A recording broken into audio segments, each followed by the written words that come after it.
Thanks for joining me, everyone. In this video, I'd like to go over some do's and don'ts when it comes to carriers. First and foremost, find and spot the enemy DDs. I play DD as one of my mains, and I absolutely love it when a carrier captain ignores me and goes for all the other ships. So as you can see, we got the first enemy DD spotted. He pops smoke. We want to get some torpedoes in the water to get him pushed out of the smoke. And in doing so, it gets him pushed out of the cap.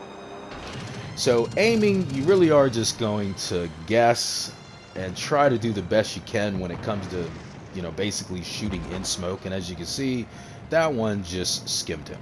So we get turned around. We know he's going to back up. And he disappears. So this is another guess. Getting off a little to the right, thinking that he's going to back up into it. And luckily for us, that was a good guess. So coming out, I want to help my teammates as much as possible. And you can see that the enemy's got some torpedo planes. He's going for a battleship. Try to get over as quick as I can and pop off a fighter plane just to try to help. Now, hunting the other carrier is a waste of time. They got some of the best AA in the game, so it's going to be a complete waste of your planes, and you leave your team at a disadvantage. So focus on the enemy DDs and getting campers to move so your teammates can shoot at them, like this Pensacola. He was trying to camp behind the island, and going over to get him, we get the other enemy DD spotted and this DD coming out of his smoke spotted. At the same time, keep Pensacola moving so our teammates can shoot at him. We try to give him an assist. Didn't really get much. Nevertheless, we just want to keep these guys spotted and moving so our team can do their job and take these guys out.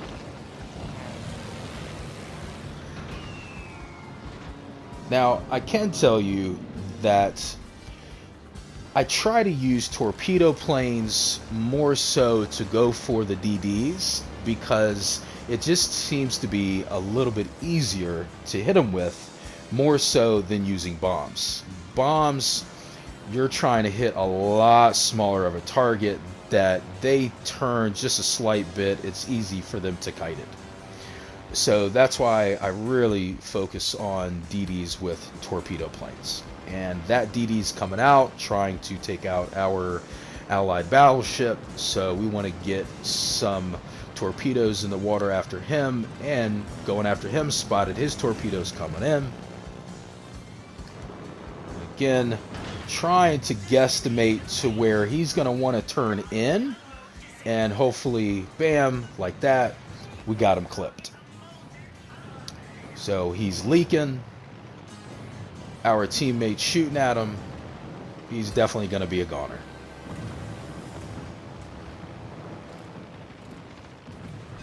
And we got the kill.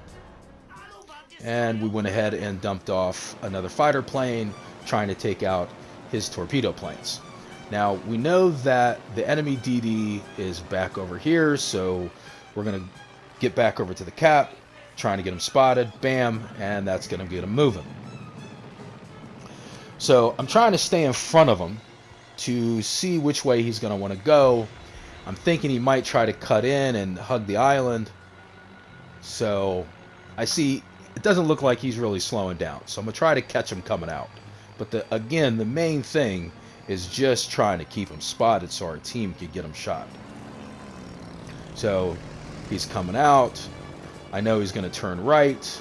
And again, it's trying to get it as close as possible, because I'm hoping that he's going to turn into the torpedo, trying to avoid it. And luckily we clipped it. Our teammates are shooting at him because we kept him spotted, and he's gone. Good job.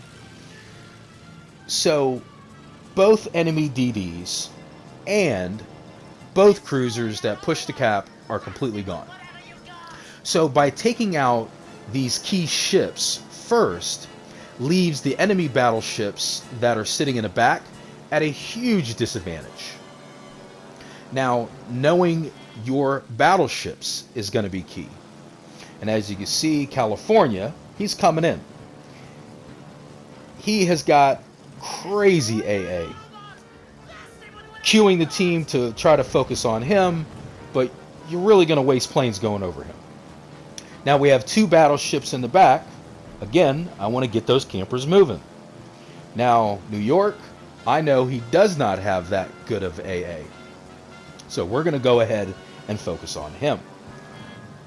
So when I try to line up dropping my bombs, I kind of come in either towards the front or the rear. I really don't try to come at them on the sides. As you see, good line up, and we got a citadel.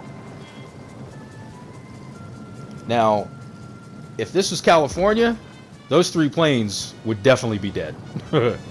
But luckily, we're going to go ahead and get off another run. And we get it lined up, nice and center. Bam, we got 2 more citadels. Now, I do have some Tier 7 gameplay using the same tactics on a video named 210K and 10 Citadel Heroic Challenge, just to back up that these tactics do really work. And our team is doing a solid job. They focused fire on that California, and we lost no planes to them. So we got our torpedo planes. We're going to go back for that New York. We chipped away at him pretty good. Our teammates are chipping away at him as well, and we're going to focus on him. Now, when it comes to leading torpedoes, it really is going to depend on who you're shooting at. If you're shooting at a DD or a cruiser, I try to shoot it in more close, hoping he overcompensates and clips it. At a battleship, you don't have to worry about that. You can actually lead the target more like so, trying to get it to where both torpedoes are going to hit the ship instead of just trying to have it to where the ship clips that one torpedo. And as you can see, bam, leaking, we got him. But by coming out to the back, instead of going to California and focusing on them 2, got them moving. As you can see, the other battleship, he's coming in. We're going to go ahead and lead him again, same way. Bam. And we're going to get another couple hits. There is going to be times where you can hit a cruiser full broadside like that with 2 torpedoes. But it's going to be more when they are camping, you're catching them moving in or out, down a channel. You know, it's going to be more of a situational kind of thing, because if they're in open water or they are moving, they're going to see your torpedo planes coming. And good cruiser captains actually try to start turning in as they see you're coming, heading towards your torpedo planes, because they're going to try to split it. And I'll show you what I mean here in a minute.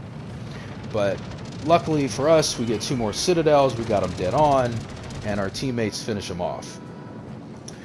So it's getting kind of close. I see that we're going to get ready to lose a cap, so I'm going to go ahead and head over there. And we get them moving. And this is what I mean by, with a cruiser, they got good rudder shift. And a good cruiser captain, I mean, he's dodging pretty good. You'll see. It takes me a couple times to get him. And you see, I mean, how he's turning. I'm trying to kind of lead to where he's going to turn into it, drop it ahead. Bam. We got 2 defense. So hitting cruisers has taken quite a bit of practice. It really does take leading them into it at angles, because the way they turn. Here we get 1 more. Kind of figuring that rear end is going to come into the front part of the aiming circle. And that's what I mean by trying to guesstimate coming into it. So that's for dropping bombs. Now, this is where I was talking about dropping torpedoes. As you can see, I'm trying to come in, trying to get him broadside, and he's just going to start turning into it. So this is where you just gotta have to get as close as possible. And see what I mean? He splits it. But coming out, he can't really turn back into the planes quick enough. So this is where you can hit him more of a broadside. But nevertheless, it's still hard because, as you can see, boom, he missed one. But at least we got him with one.